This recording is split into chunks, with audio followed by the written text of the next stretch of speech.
हाँ नमस्कार, जय हिंद, वंदे मातरम। दोस्तों कैसे आप सभी? उम्मीद करते हैं कि सभी लोग ठीक होंगे। लगातार लेटेस्ट अपडेट चैनल के माध्यम से आप लोगों तक हम पहुंचाने की कोशिश कर रहे हैं। पटना हाई कोर्ट में जो है शिक्षकों का मुद्दा अब जो है वो चल रहा है और सीएम नीतीश कुमार को बड़ा झटका भी लगता हुआ नज़र आ रहा है, क्योंकि लगातार नियोजित शिक्षकों को जीत मिल रही है। चाहे 9,300 वेतनमान हो या फिर नियोजित की जगह सहायक शिक्षक बनने का मुद्दा हो। तो चलिए हम सुनते हैं क्या कुछ अपडेट आ रही है। तो अंत तक वीडियो में बने रहिएगा और वीडियो को ज़रूर शेयर कर दीजिएगा। दोस्तों चलिए हम सुनते हैं। जो शिक्षा विभाग के एसीएस हैं, ऐसे शिक्षकों की प्राय सभी मांग पूरी हो रही है।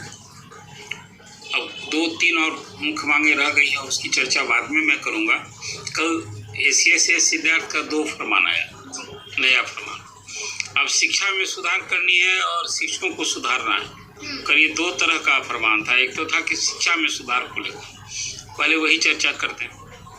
कल सिद्धार्थ ने सभी विभाग के अपने अधीनस्थ नीचे तक के अधिकारियों को, स्कूल के हेडमास्टर्स, टीचर्स के लिए एक फरमान जारी किया कि सरकार ने 1000 स्कूल का सैंपल सर्वे कराया था, कोई 25,000 स्टूडेंट्स का। और उस सर्वे में एक बात आई जो सचमुच 60,000 करोड़ से अधिक शिक्षा पर अभी बजट पर खर्च हो रहा है। अब 5.5 लाख शिक्षक हैं और 1 to 8 क्लास में अभी पढ़ने वाले लड़के मैथ का प्रारंभिक ज्ञान भी उनको जोड़ घटाव गुना भाग नहीं आता है। ये मैं नहीं कह रहा हूँ, जो रिपोर्ट आई है उसमें ये बात का उल्लेख खुद सिद्धार्थ ने किया है। और ये कहा है कि लोग रीडिंग भी नहीं दे पाता है। लड़का जो किताब, उसकी पाठ्य सामग्री है, उसको पढ़ भी नहीं ठीक से पाता है। ये सचमुच एक चिंता का विषय है। तो अब इसके लिए एक फरमान जारी हुआ है। देखिए, शैक्षणिक सत्र 2 अप्रैल से शुरू होगा, तो अभी 100 दिन बचे हुए हैं। ये उनका चिट्ठी कह रहा है कि अब जनवरी, फरवरी, मार्च और फिर इस जो वर्किंग डे अब बीतने को है, तो कहा कि बचे 100 दिन में शिक्षकों को क्या करना है, स्कूल में क्या करना है। कहा है कि 2 घंटे, 1 घंटे में आप बच्चों का रीडिंग स्किल बढ़ाइए। आप उसको रीडिंग कराइए बिल्कुल हर क्लास में 1 to 8 में, और उसका हर रोज आप टेस्ट भी लीजिए, मूल्यांकन कीजिए। एक क्रम रोज एक अभियान की तरह चलनी चाहिए। तो बच्चों का स्किलिंग, ये रीडिंग स्किल बढ़ना चाहिए। और मैथ में जोड़ घटाव गुणा भाग 1 घंटे इसके लिए। ये 2 काम बिल्कुल निर्देश है, अनिवार्य रूप से इसको लागू करना है। और प्रधानाध्यापक और शिक्षकों को इसको लेकर विशेष हिदायत दी गई है। मैं मानता हूं कि शिक्षा में सुधार को लेकर शिक्षकों की जो कमी रही है, छात्रों की संख्या स्कूल में बढ़ गई, स्कूल्स के बिल्डिंग्स बन गए। अब फिर एक शिक्षा में सुधार के लिए सरकार ने अभी 3 महीने के अंदर 80,000 क्लासरूम्स नए बनने हैं। इसका भी सब कुछ सरकार ने पैसा दे दिया है विभाग को, और ये काम भी युद्ध स्तर पर होगा। सरकार स्कूल में बेंच डेस्क हो गए। अब शायद कोई स्कूल अब बाद वाले होंगे बिहार में, जो 76,000 स्कूल हैं जहां बच्चों को नीचे ज़मीन पर बैठ के पढ़ने की एक कोशिश की है कि हम सरकारी विद्यालयों का, गवर्नमेंट ने, कि हमें उसका स्वरूप बदलें, तस्वीर बदलें। अभी पोशाक तो मिल ही रहा है, कर दिया गया है कि शनिवार को नो यूनिफॉर्म डे। तो इस सब कुछ के अलावा कल तो एक शिक्षा में सुधार के लिए एक बात हुई है कि मैथ क्लास और रीडिंग स्किल के लिए आपको करना है। ये दूसरा फरमान था जो आज भी शिक्षकों में सुधार के लिए, शिक्षकों को सुधारने के लिए। आपको याद होगा के पाठक को जो जनप्रियता, लोकप्रियता हासिल हुई, वो उसका मुख्य कारण यही था क्योंकि पूरे बिहार में बहुत ही जोरदार तरीके से, प्रभाव तरीके से स्कूलों का इंस्पेक्शन का अभियान उन्होंने शुरू किया। उससे शिक्षक समय पर स्कूल जाने लगे और समय तक स्कूल में रहने लगे थे। इसको संपूर्ण बिहार के गार्जियंस, आम लोगों ने भी इसकी सराहना की। और के पाठक की जो लोकप्रियता, और भी जो भी, मैं उनके हर काम, उनके हर फरमान को कोई सही नहीं था, व्यवहारिक नहीं था, गलत था, शिक्षकों को प्रताड़ित करने वाला था, ये सारी बात आम लोग भी समझ रहे थे और शिक्षक भी समझ रहे थे। लेकिन ये काम जो सारे जिला शिक्षा पदाधिकारी को निर्देश दिया कि भाई इंस्पेक्शन के काम मालूम पड़ता है खाना पूरी हो रही है, शिक्षक कभी भी स्कूल से हाजिरी बना के गायब हो जा रहा है। इवन हेडमास्टर भी कई प्रभारी, ये स्कूल में कहीं इंस्पेक्शन में सारी बात आई तो कहा कि अब हो गया, बहुत हुआ। हाँ, अब ये बर्दाश्त नहीं किया जाएगा।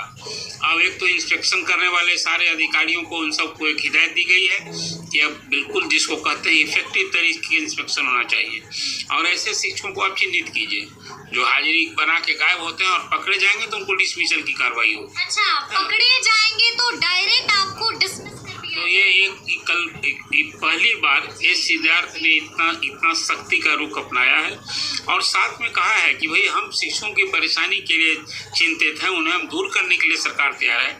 अब शिक्षक पढ़ावे, उनसे सिर्फ एक अपेक्षा है कि स्कूल में छात्रों को वो पढ़ाएंगे। खाना पूर्ति अब नहीं चाहिए। अब ये अनुशासनहीनता सरकार बर्दाश्त नहीं करेगी। और इस बीच आप सभी जानते हैं कि 1 तारीख से 1 दिसंबर से सब अभी काउंसिल 15 तक अभी आवेदन लिए जा रहे हैं सबका ऐच्छिक ट्रांसफर के लिए। आपको अभी 70-75 हज़ार आवेदन आ चुके हैं। 15 दिसंबर तक आवेदन लेने के बाद कुल 60। हाँ, वही कह रहे हैं 60-65 हज़ार जिस दिन कहा था एस सिद्धार्थ ने, अब वो 65-70 हज़ार आ गए हैं। रोज तो बढ़ रहा है ना। और ये खुद एस सिद्धार्थ का एक आकलन अनुमान है कि 1 लाख लगभग आवेदन आएंगे, और ये 15 दिन के अंदर सभी को आवेदन पर विचार होगा। और ये भरसक सरकार कोशिश कर रही है कि वो घर के समीप पहुंच जाए। अब वो जो कोई किशनगंज में पोस्टेड, यानी कि मनचाहा जिला मिल जाएगा। हाँ, ऐच्छिक, हाँ, मनचाहा जिला मिल जाएगा। अभी भी क्या लगता है अरुण जी, उनको नहीं? हाँ, एक चीज और कहना उसमें छूट गया। जो एस सिद्धार्थ ने कल चिट्ठी लिखी है उसमें कहा कि वैसे ही शिक्षक ज्यादा अभी डिफॉल्टर हैं, विस्फुल डिफॉल्टर हैं, जो घर में गांव के स्कूल में कर रहे हैं। ऐसे ही लोग हाजिर बना के कहाँ बने? जो दूर का है शिक्षक वो कहाँ जाएगा? उसको तो स्कूल में रहना है। ये एक पहचान की यही कारण था कि सरकार जब शुरू में स्थानांतरण ट्रांसफर की पॉलिसी लाई थी, ट्रांसफर पोस्टिंग की, तो उसमें था कि शिक्षक को घर से दूर करें। अब अभी जो सब कुछ छन बात छन कर आई है, तो अब शिक्षकों को सुधारने की दिशा में ये सरकार की अब सख्ती होगी नए साल में। अभी तो हिदायत और चेतावनी है। अभी अपने मिशनरी को गिरफ्तार किया है शिक्षा विभाग ने। अभी वार्निंग दिया है। नहीं, विभाग के अधिकारियों को तो कहा है कि भैया अब तुम काम अब शुरू करो, लेकिन अब इसका फलाफल तो अब नया साल, अब कितने दिन है नए साल में, जो सरकार की योजना है कि हम सभी 1,47,000 शिक्षकों की काउंसलिंग हो जाएगी। अब तो अभी चल रहा है ना प्रधान शिक्षकों का पूरे बिहार में। अभी हर रोज 250-250 के लॉट में अभी सब चल रहा है। और इसके बाद फिर इसी तरह से जो नियोजित शिक्षक सक्षमता पास किए हैं उनका होगा, जो Tier 3 में पास कर गए हैं उनका होगा, और इसी तरह से ये जो 4 कैटेगरी सभी शिक्षक का जब हो जाएगा तो सबको फर्स्ट वीक अब न्यू ईयर में सबकी पोस्टिंग होनी है। और सरकार की, यानी कि आप कह रहे हैं कि नई जगह पोस्टिंग मिल जाएगी शिक्षकों को। हाँ, वो तो देखिए, अब जो 38,000 प्रधान शिक्षक बने हैं वो तो 1 to 5 के लिए बनाए गए हैं, तो दूसरे स्कूल में जाएंगे ही ना। सिर्फ जो सक्षमता परीक्षा सेकेंड चरण में पास किए, अब उनके लिए तो सरकार जैसे फर्स्ट चरण का हो गया कि जहां वो पास करके हुए हैं विशिष्ट, वहीं अभी योगदान करना है। 5 बार जब परीक्षा होगी तब ना, जो मुख्यमंत्री ने घोषणा की, हालांकि अभी भी उसका आदेश नहीं आया जो मुख्यमंत्री ने घोषणा की थी, तो ये उस आदेश का इंतजार हो रहा है। सेवानिवृत्तता की मांग अभी भी कायम है, और मेरी नज़र में बिल्कुल जायज़ मांग है। वो मांग तो आप लोग भाई 17, 15, 18 साल काम किया है, वो आज न्यू सर्विस कैसे हो जाएगी, ये उनकी मांग है। लेकिन अब जो सरकार अभी जो भी एक माइंड अप्लाई कर रही है, देर सवेर उसमें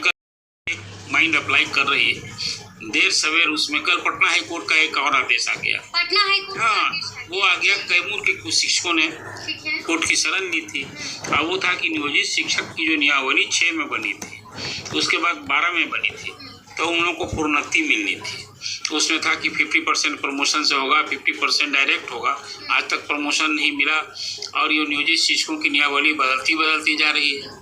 अब तो नियोजित शिक्षक अंतिम अध्याय होंगे, जो अभी विशिष्ट शिक्षकों की नियमावली आ गई है, तब तो नियोजित शिक्षक नियुक्त नहीं होना है। तो कोर्ट ने कहा है कि नहीं, ये तो नियमावली में थी, आप नियमावली बार बार चेंज कर रहे हैं, ये आपका हेडेक है। लेकिन नियमावली में उन लोगों को प्रमोशन मिलना है, तो प्रमोशन तो देना होगा। यानी कि नीतीश सरकार को पटना हाई कोर्ट की तरफ से बड़ा झटका लगा है। तो ये झटका क्या, वही देखिए, शिक्षकों की ये लड़ाई जो कोर्ट में रंग लाई है, और देर सवेर अब तो प्रोन्नति कितना दिन अब नहीं कीजिएगा, ये भी उनकी मांग जायज। भाई कोई 18 साल, देखिए 10 साल सरकारी नौकरी में